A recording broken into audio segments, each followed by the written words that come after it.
I think it's a pretty interesting period of time that we're going through, and I think it's permanently changed the way you look at supply chains. Because Permanently, absolutely. yeah, because over the last 100 years, you optimized particularly the physical flow supply chains. The manufacturing supply chains, you optimized it on cost.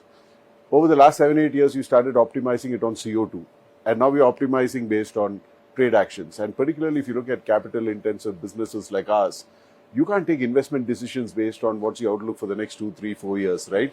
You build a steel plant, you expect it to run for at least 20 years, Absolutely. right? So I think it's increasingly become important to build resilience into your supply chains. In an ideal world, if you have locally sourced raw material and local markets, that's the safest supply chain that you would have. And countries like India, which have a large domestic market, are well positioned. And India is also rich in many input materials. So I think India is reasonably well positioned, but countries which don't have a large market or countries which don't have any input materials are the ones which are going to struggle. One quick follow-up. The world of just-in-time, the global trade order led to that. You could be manufacturing in one place, but the inputs could be flying in virtually through courier 12 hours before that. Has that now also changed permanently? Yeah, because again, people are looking at localization, if not within a country, within a geography. So, it started with the US building walls. Europe is also building walls now. Europe is trying to make sure that it protects industry within Europe.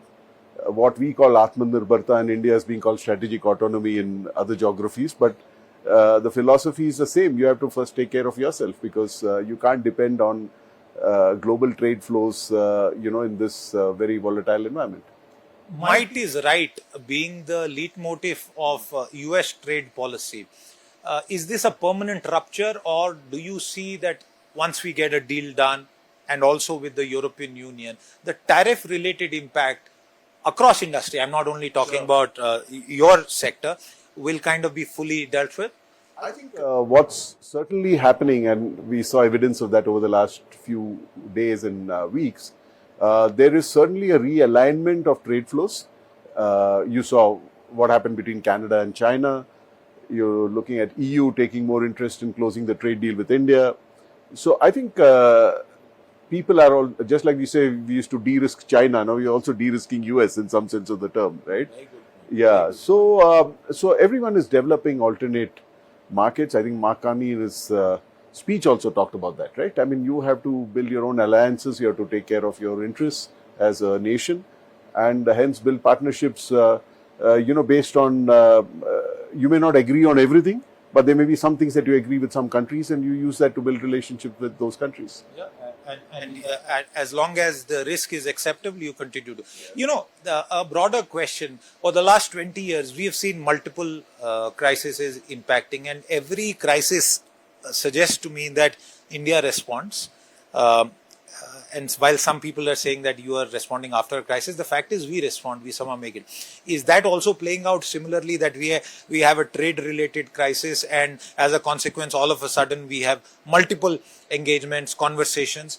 Parallelly and separately, we are having reforms in the past year, 2026, we hope for many more. So do you think this is a response that is befitting the situation? It's a bit like in organizations as well. You're constantly changing and improving. But a crisis sometimes is a good opportunity to accelerate the process of change.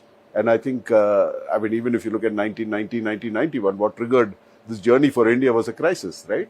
So I think, as they say, you should never waste a crisis. And I think India has probably not wasted a crisis. It continues to change, but sometimes accelerate when there are provocations like this.